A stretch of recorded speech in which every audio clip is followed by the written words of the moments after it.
বন্ধুরা, সম্প্রতি একজন পরীক্ষার্থী 2022 সালে WBCS পরীক্ষার গ্রুপ এ ইন্টারভিউ দেওয়ার পর তার অভিজ্ঞতা আমার সাথে শেয়ার করেছেন।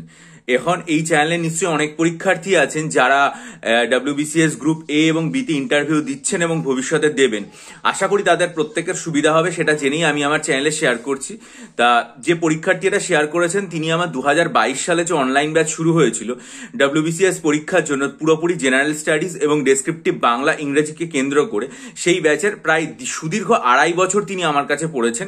তিনি তার অভিজ্ঞতা শেয়ার করে যেটা জানিয়েছেন যে তার যে ইন্টারভিউ বা পার্সোনাল টেস্টটা হয়েছিল সেটা মোটামুটি 20-25 মিনিট টাইম মতো হয়েছিল।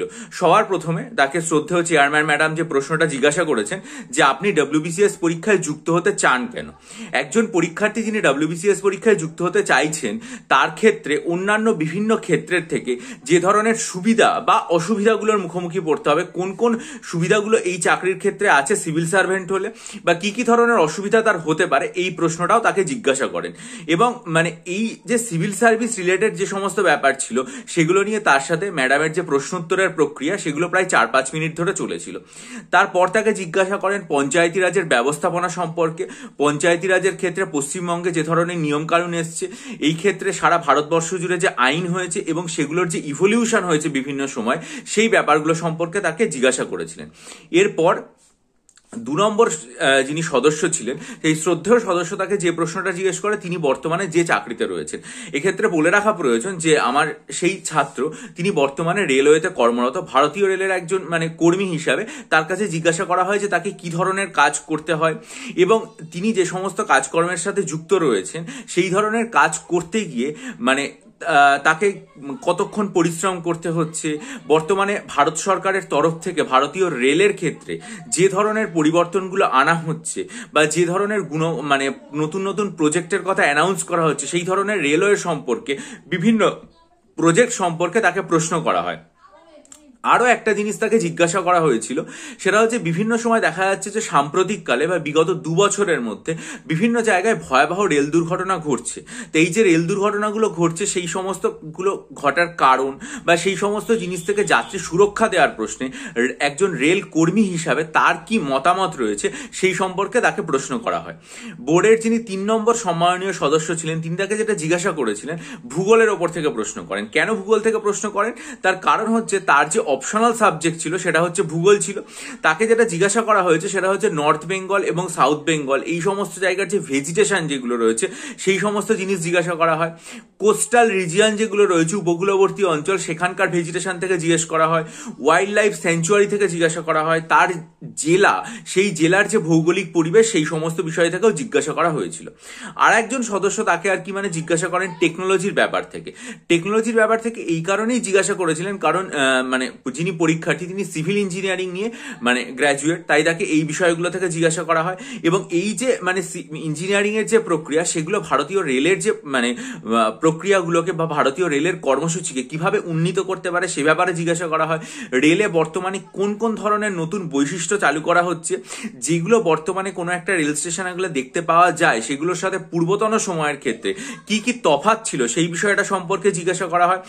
এই বিষয়টা সম্পর্কে যে প্রজেক্টগুলো রয়েছে সেগুলোর নামকরণ করা সেগুলো সম্পর্কে জানানো হয় এবং বিভিন্ন ধরনের স্টেশন যেগুলোতে এই অত্যাধুনিক প্রযুক্তিগুলো বর্তমানে চালু করা হচ্ছে সেই বিষয় সম্পর্কেও জিজ্ঞাসা করা হয়।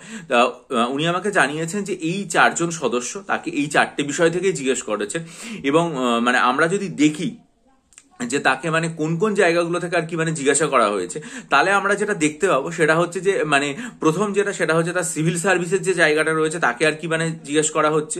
2 নম্বর সেটা হচ্ছে ইন্ডিয়ান পলিটির যে পঞ্চায়েত সিস্টেম সেখান থেকে জিজ্ঞাসা করা হচ্ছে। তিনি যে বর্তমানে রেল কর্মী হিসাবে রয়েছেন ভারতীয় রেলে সেই কর্মীর কাজের যে জগৎ সেটার থেকে জিজ্ঞাসা করা হচ্ছে। রেলওয়ে প্রজেক্টের ব্যাপারে জিজ্ঞেস করা হচ্ছে, রেলওয়ে প্রযুক্তির ব্যাপারে জিজ্ঞেস করা হচ্ছে এবং প্রযুক্তির ক্ষেত্রে যে লুফোলস গুলো রয়েছে বা সেগুলো থেকে কিভাবে বেরিয়ে আসা যাবে সেই জিনিসগুলো সম্পর্কে জিজ্ঞেস করা হচ্ছে। এবং যেহেতু তিনি ভূগোলের অপশনাল সাবজেক্টটা নিয়ে পরীক্ষা দিয়েছিলেন, তাই আর কি মানে ভূগোলের ভেজিটেশন রিজিয়ন এবং ওয়াইল্ড লাইফ সেঞ্চুরি থেকে জিজ্ঞেস করা হচ্ছে। এখন আমার মনে হয় যারা আর কি মানে ভবিষ্যতে চাকরি পরীক্ষা দিতে যাবেন, এর আগেও আমি আমার একজন পরীক্ষার্থী, একজন ছাত্রের যে অভিজ্ঞতা সেটা শেয়ার করেছিলাম আমার চ্যানেলে ফেব্রুয়ারি মাসের শুরুতে, আজকে দ্বিতীয়টা শেয়ার করলাম। আমার যেটা মনে হচ্ছে সেটা হচ্ছে সবসময় ব্যাপারগুলো ঠিক মানে একই রকম না।